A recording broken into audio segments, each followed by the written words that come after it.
தொடர்ந்து நேரத்திற்கான தலைப்புச் செய்திகளை பார்க்கலாம். மறைந்த தலைவர்களின் உருவ சிலைகளை மறைக்க வேண்டியது இல்லை என இந்திய தேர்தல் ஆணையம் உத்தரவு. மறைந்த தலைவர்களின் சிலைகள் மறைக்கப்படுவது குறித்து அங்கீகரிக்கப்பட்ட அரசியல் கட்சிகள் கூட்டத்தில் புகார் தெரிவிக்கப்பட்ட நிலையில் அனைத்து மாவட்ட தேர்தல் நடத்தும் அதிகாரிகளுக்கு அறிவுறுத்தல்.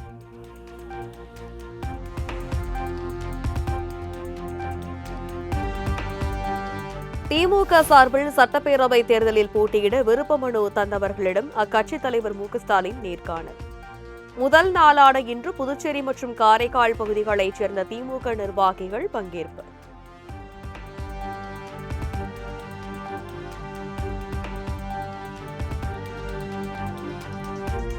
திமுக அரசை கண்டித்து தமிழகத்தின் பல்வேறு இடங்களில் தேசிய ஜனநாயக கூட்டணி சார்பில் மாபெரும் கண்டன ஆர்ப்பாட்டம். தமிழ்நாட்டில் சட்டம் ஒழுங்கு சீர்கெட்டுள்ளதோடு பெண்களுக்கு பாதுகாப்பு இல்லை என முழக்கம்.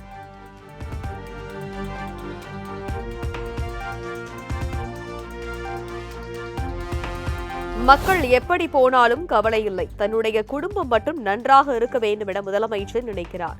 திமுக ஆட்சியில் அனைத்து அத்தியாவசிய பொருட்களின் விலையும் உயர்வு எனவும் அதிமுக பொதுச் செயலாளர் எடப்பாடி பழனிசாமி குற்றச்சாட்டு.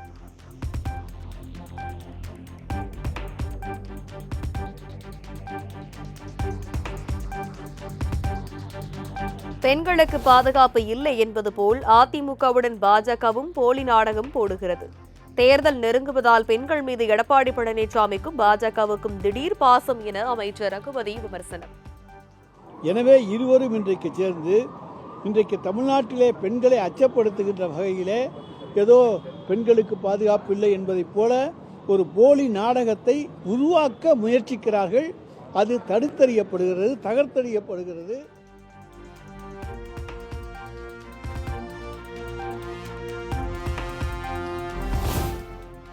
திமுக ஆட்சி அமைந்ததில் இருந்து எங்கு பார்த்தாலும் கஞ்சா போதைப்பொருள் விற்பனை என அதிமுக பொதுச் செயலாளர் எடப்பாடி பழனிசாமி குற்றச்சாட்டு. போதைப்பொருளுக்கு அடிமையாகி மாணவர்கள் சீரழியும் நிலை ஏற்பட்டுள்ளதாகவும் சாடல்.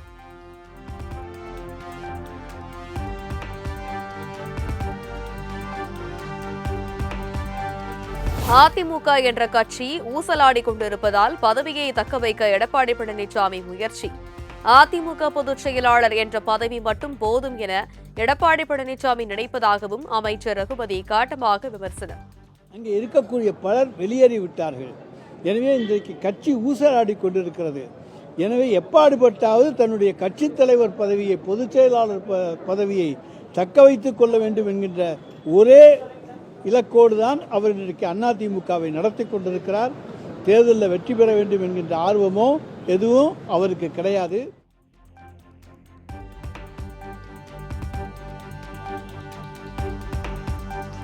விழுப்புரத்தில் நடைபெற்ற என்டிஏ ஆர்ப்பாட்டத்தில் சி.வி. சண்முகம் சர்ச்சை பேச்சு. நயன்தாரா வேண்டும் என்றால் முதல்வர் கொடுப்பாரா என பேசியதால் கூட்டத்தில் சலசலப்பு. கனவை சொல்லுங்கள், உங்க கனவை சொல்லுங்க, இவர் நிறைவேற்ற. ஆமா, எனக்கு நயன்தாரா போனோம், இவர் கனவை நிறைவேற்றுறா.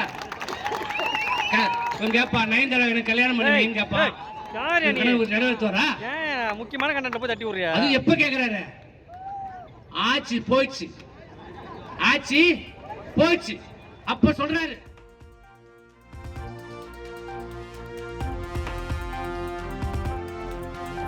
திமுக அரசை கண்டித்து என்டிஏ சார்பில் தென்காசியில் நடந்த ஆர்ப்பாட்டத்தில் நயினார் படம் மிஸ்ஸிங். பாஜகவினர் தனியாக ஆர்ப்பாட்டம் நடத்தியதால் அதிமுக மற்றும் கூட்டணி கட்சிகளிடையே சலசலப்பு.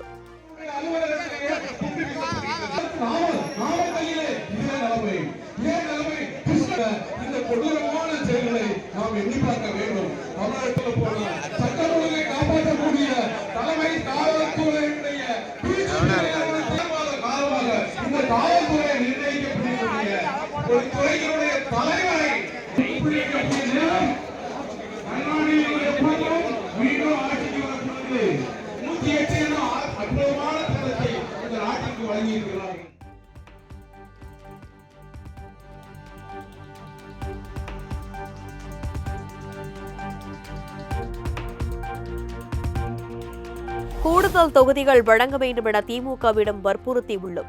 காங்கிரஸ் கட்சிக்கு கூடுதல் தொகுதிகள் ஒதுக்கியதில் எங்களுக்கு ஆட்சேபனை இல்லை. சிபிஎம்முக்கு கூடுதல் தொகுதிகள் வேண்டும் என்பதில் உறுதியாக உள்ளதாக மார்க்சிஸ்ட் கம்யூனிஸ்ட் மாநில செயலாளர் பே சண்முகம் திட்டவட்டம்.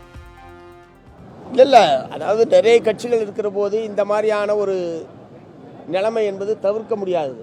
அதை நாங்கள் உணர்ந்திருக்கிறோம். பட் சிபிஎம் கட்சிக்கான கூடுதல் தொகுதியை பெறுவதற்கான முயற்சியை நாங்கள் தொடர்ந்து மேற்கொண்டிருக்கிறோம்.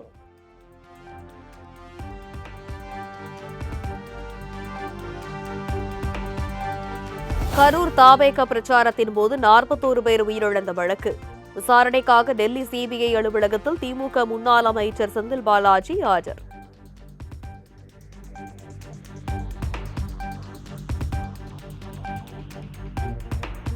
தமிழ்நாடு தேர்தலில் தாவேக சார்பில் போட்டியிடும் 2வது கட்ட வேட்பாளர்கள் இன்று தேர்வு. பட்டியலில் இடம்பெறுபவர்களிடம் நாளை அல்லது நாளை மறுதினம் விஜய் நேர்காணல் செய்வார் என தகவல்.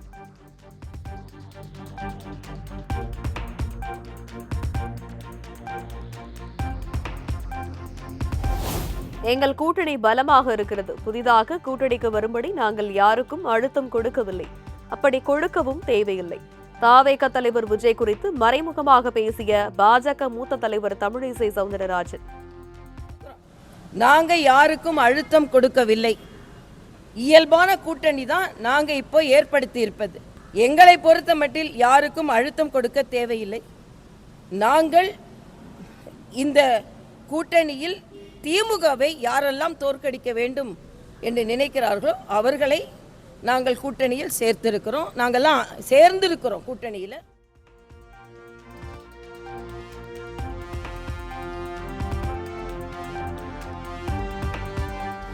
தாவேகவுடன் தேசிய ஜனநாயக கூட்டணி எந்தவித பேச்சுவார்த்தையும் நடத்தவில்லை என அதிமுக துணை பொதுச் செயலாளர் KP முனுசாமி பேட்டி. மக்களை குழப்புவதற்காகவே இதுபோன்ற சுத்து விளையாட்டுகளை திமுக செய்து வருவதாகவும் காட்டும். இல்லை என்பதை தெளிவாக சொல்லிவிட்டார். அதே போல அந்த கட்சியைச் சேர்ந்தவர்களும் தெளிவாக சொல்லிவிட்டார்கள். இதில் என்ன வேடிக்கை என்று சொன்னால், திமுக செய்த தவற்றை மக்கள் புரிந்து கொள்ளக்கூடாது, ஏதோ ஒரு வகையில் வேறுமான கருத்துக்களை மட்டும்தான் மக்கள் மனதிலே பதிய வேண்டும் என்பதற்காக இது போன்ற சித்து விளையாட்டுகளை திமுக செய்து கொண்டிருக்கிறது என்பதை தெரிவித்துக் கொள்கிறேன்.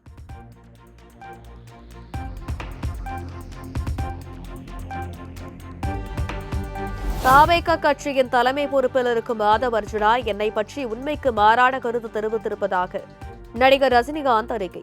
காலம் பேசாது, ஆனால் காத்திருந்து பதில் சொல்லும் எனவும் பதிலடி.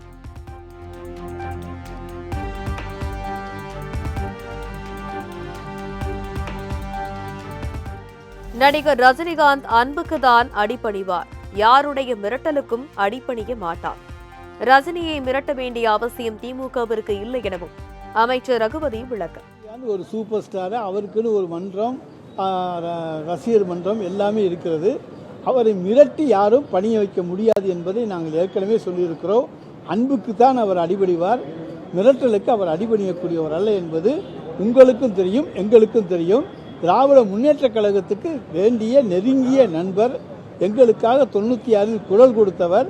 அவரை மிரட்ட வேண்டிய அவசியம் திமுகவுக்கு கிடையாது.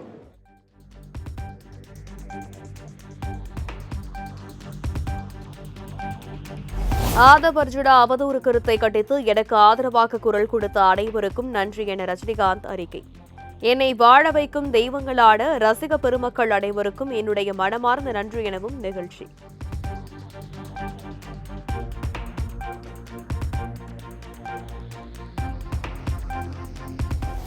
கீழடியில் 11வது கட்ட அகழாய்வு நடத்த மாநில தொல்லியல் துறைக்கு மத்திய தொல்லியல் துறை அனுமதி. தமிழ்நாட்டில் கீழடி உட்பட மொத்தமாக 8 இடங்களில் அகழ்வாராய்ச்சி.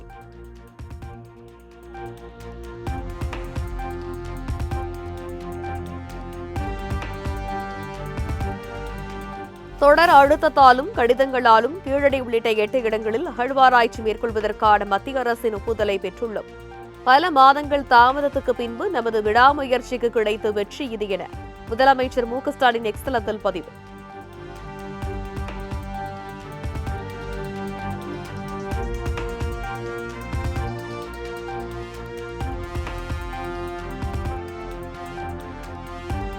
குன்னூர் சாலையில் தேர்தல் பறக்கும் படையினர் நடத்திய சோதனையில் 2 கோடி ரூபாய் மதிப்பிலான நகை பறிமுதல்.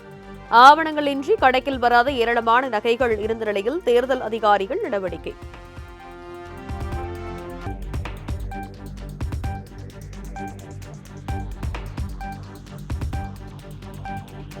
பட்டுக்கோட்டை அருகே கொண்டிக்குளம் அரசு நேரடி நெல் கொள்முதல் நிலையத்தில் 5000 நெல் மூட்டைகள் கொள்முதலுக்காக காத்திருப்பு. மழை பெய்தால் நனைந்துவிடும் அபாயம் உள்ளதால் உடனடியாக நடவடிக்கை எடுக்க அரசுக்கு வலியுறுத்தல்.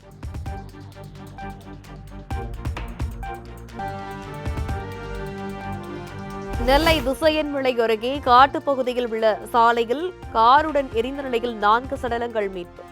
கார் தீ விபத்தா அல்லது கொலையா என திசையன்விளை போலீசார் விசாரணை.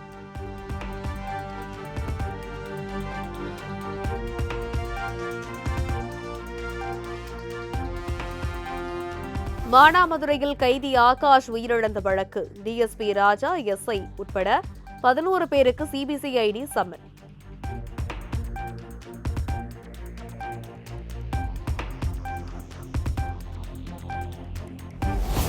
ஈரான் தாக்குதல் காரணமாக சென்னையிலிருந்து துபாய் செல்லும் விமானங்கள் 2வது நாளாக ரத்து.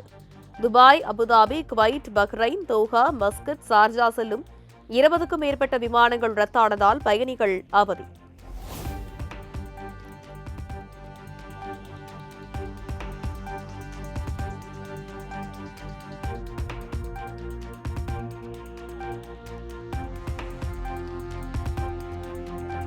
எதிர்க்கட்சிகளின் தொடர் கோரிக்கையை தொடர்ந்து 8 எம்பிகளின் சஸ்பெண்ட் உத்தரவு ரத்து. சஸ்பெண்ட் உத்தரவை ரத்து செய்யும் தீர்மானம் மக்களவையில் கொண்டுவரப்பட்டு நிறைவேற்றம்.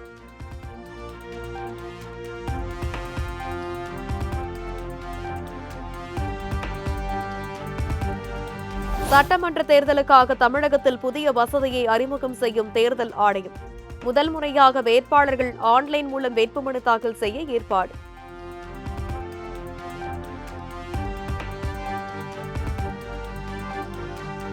ஆன்லைன் மூலம் மட்டுமே வீட்டு உபயோக சிலிண்டர்களை முன்பதிவு செய்ய வேண்டும்.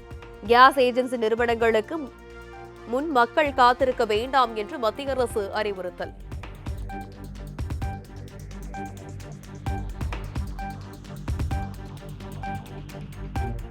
ஈரானில் இருந்து 550 இந்தியர்கள் அர்மீனியா வழியாக பத்திரமாக மீட்பு. வெளியுறவுத்துறை செய்தி தொடர்பாளர் ரந்தீர் ஜெய்ஷ்வால் தகவல்.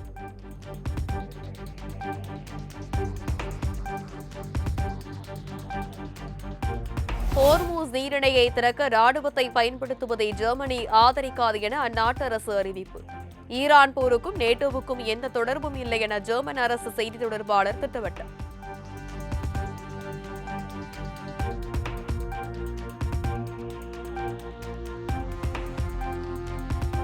மேற்காசியாவில் உள்ள அமெரிக்க படைத்தளங்கள் மற்றும் இஸ்ரேல் மீது ஈரான் தாக்குதல். நடனமாடும் ஏவுகணை என வர்ணிக்கப்படும் செஜில் ஏவுகணைகளை பயன்படுத்தியதாக தகவல்.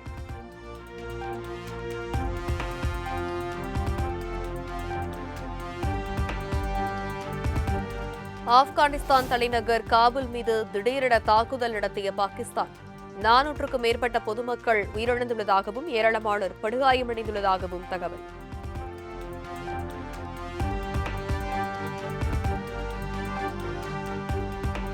சென்னையில் ஆபரண தங்கத்தின் விலை சவரனுக்கு 480 ரூபாய் குறைந்து 1 சவரன் 1,17,200க்கு விற்பனை. கிராமுக்கு 60 ரூபாய் குறைந்து 1 கிராம் 14,650க்கு விற்பனை.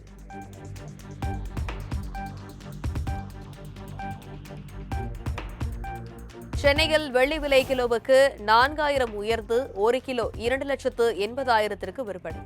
கிராமுக்கு 4 ரூபாய் உயர்ந்து 1 கிராம் 280க்கு விற்பனையாகிறது.